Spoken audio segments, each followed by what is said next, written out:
ఒకసారి సాయంత్రం ఒకసారి పర్వాలేదన్నారు పెద్దవాళ్ళు.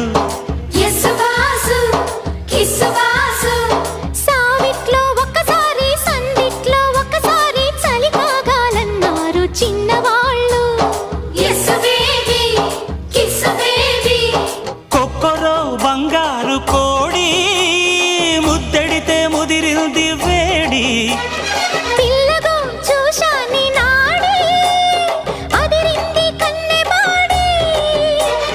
గుట్టుగా దోపిడి చెయ్యనా గుమ్మడి తాళలేను తీపి రాపిడి.